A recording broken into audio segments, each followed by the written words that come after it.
Tara, simulan na natin ang pagtalakayan natin para sa araw na ito. Isipin niyo muna yung isang lugar na parang literal na ipininta ng kalikasan. Sobrang ganda, di ba? Yung tipong napapaligiran ka ng luntiang hagdan-hagdang palayan. Yung Emerald Rice Terraces na parang abot na hanggang langit. Tapos sa gitna mismo niyan, dumadaloy ng napakalakas ang Ilog Chico na bumabagtas sa kabundukan ng Cordillera. Nakakamangha talaga. Pero alam niyo ba, sa likod ng nakakabilib na tanawin yan, may isang kultura at kasaysayan ng mga taong literal na tumangging magpasakop kahit kanino. Ngayon, pag-uusapan natin ang Kalinga. Isang kwento to ng matinding laban na sa huli naging simbolo ng napakatinding karangalan at pagpapahalaga sa sarili. Kaya samahan niyo akong tuklasin ng nakakabilib na kwentong ito. Kasi isipin mo nga naman, paano kung ang mismong probinsyang inuwi-uwian mo, yung lugar kung saan ka ipinanganak at lumaki, may pangalan na ang ibig sabihin talaga ay kalaban. Nakakaloka, di ba? Isipin mo yung nakatira ka sa isang lugar na kinilala lang dahil sa isang panlalait mula sa mga tagalabas. Dito iikot yung kakaibang kabalintununan o paradox ng kasaysayan ng Kalinga. Paano nga ba nangyari na ang isang pangalan na nagsimula bilang isang matinding pangungutya ay naging simbolo ng katapangan? Titingnan natin yan. Okay, let's dive into this. Unang bahagi natin ang lupain ng mga mandirigma. Alam naman natin na kung anong klaseng kapaligiran meron ka, yun din ang huhubog sa kultura mo, di ba? At ang Kalinga, estratehikong nakapwesto yan sa mismong puso ng Cordilleras. Kung babalikan natin ang kasaysayan, ang lugar na to ay bahagi dati ng mas malawak na teritoryo na tinawag nating Kalinga Apayao. Makikita mo rito ang isang kulturang hinubog ng matatarik na bundok at malalakas na agos ng tubig.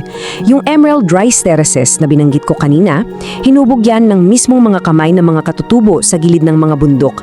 At syempre, ang nagbibigay buhay sa buong lupaing ito ay ang walang tigil na pag-agos ng Ilog Chico. Hindi lang sila basta magagandang tanawin ha, nagsilbi talaga silang mga natural na pader at pinagkukunan ng buhay na nagpalakas sa mga taga rito para maprotektahan ng teritoryo nila laban sa sinumang susubok sumakop dito. Kaya dumako na tayo sa ikalawang bahagi, ang pinagmulan ng pangalan. Sino nga ba talaga ang nagbigay nito? Ngayon, eto yung pinakamahalagang punto rito.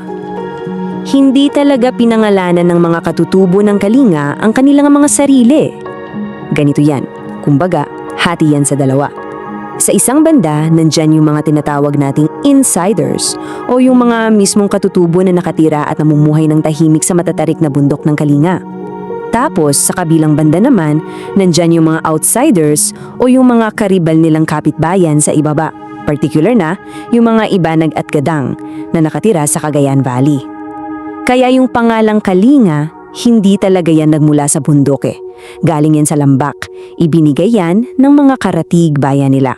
Ang tanong, bakit kaya? Now, what's really interesting about this ay yung mismong literal na salin ng salita. Sa wika kasi ng mga Ibanag at Gadang, ang salitang Kalinga ay literal na nangangahulugang kalaban o kaya naman ay headhunter o mamumugot ng ulo. Hayaan niyo munang mag-sink in yan sa inyo. Literal na hindi siya pangalan na idinigay bilang parangal, kundi isang bansag na nanggaling sa matinding takot. Kasi naman, sa loob ng maraming siglo, ang rehiyon ito ay naging battleground ng walang tigil na digmaan ng iba't ibang tribo. Para sa mga nakatira sa Cagayan Valley na laging takot sa pagbaba ng mga mandirigma mula sa kabundukan, ang mga tao sa itaas ay walang iba kundi Kalinga, literal na mga kalaban. Fast forward tayo ng kaunti sa ikatlong bahagi, ang frontier ng mga Espanyol. Dito natin makikita kung paano naging opisyal yung bansag na ito. Tignan nyo itong timeline na to. Makikita natin dito ang tinatawag nating mga panahon ng mga unsubdued o yung mga tribong hindi talaga nagpasuko kahit kailan.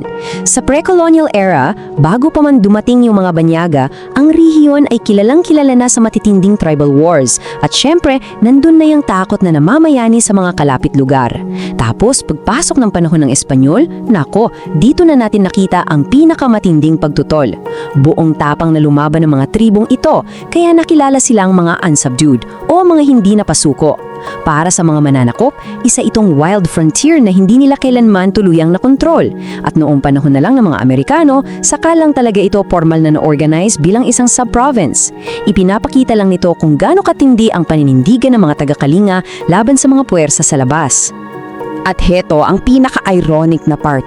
Ginamit at hinangkin mismo ng mga Espanyol yung terminong kalinga mula sa mga Ibanag at Gadang para lang tukuyan itong mga hindi nila mapasuko-sukong tribo na lumalaban sa kanila. Pansinin nyo yung ironya dito. Isipin nyo, yung mga Espanyol na may dalang mga makabagong armas at teknolohiya sa pakikidigma, walang nagawa kundi gamitin yung lokal na panlalait na ito. Bakit? Kasi sila man natakot din. Sila man ay nakita ang mga taong ito bilang pinakamabigat nilang makakabangga. At dahil hindi talaga nila masupilang kalayaan ng mga taong ito, ang tatak na kalinga ay opisyal nang naitanim sa ating kasaysayan. Dito na pumapasok ang paborito kong parte ng kwento, ika-4 na bahagi, ang pagbawi sa pamana ng mga mandirigma. Dito mo talaga makikita kung paano nag-evolve ang isang salita. Napakagandang halimbawa nito kung paano nila ginawang liwanag ang isang napakadilim na kasaysayan. Sa isang banda, nandiyan yung pangiinsulto, di ba? Isang label na galing sa takot, na ibig sabihin ay kalaban o headhunter, pero sa kabilang banda, nandiyan yung identidad. Over time, anong ginawa ng mga katutubo? Kunuha nila yung salitang yon, niyakap nila ng buo at literal na ibinaliktad ang kwento. Yung salitang binato sa kanila para maliitin sila, ginawa nilang isang permanenteng medalya ng karangalan. Ngayon, ang pagiging kalinga ay hindi na ibig sabihin ay kalaban sa masamang paraan. Ibig sabihin nito ngayon ay sila yung mga hindi natitinag na tagapagtanggol ng kanilang kabundukan na may malalim na pagmamalaki sa kanilang kultura. Kaya, paano ba natin nakikita ang pamanang yan sa kasalukuyan? Unang-una, nandyan yung mga makulay at buhay na Kalinga Festivals, yung tipong ipinagdiriwang nila ang kanilang kasaysayan sa pamamagitan ng sayaw at pagtugtog ng mga gangsa.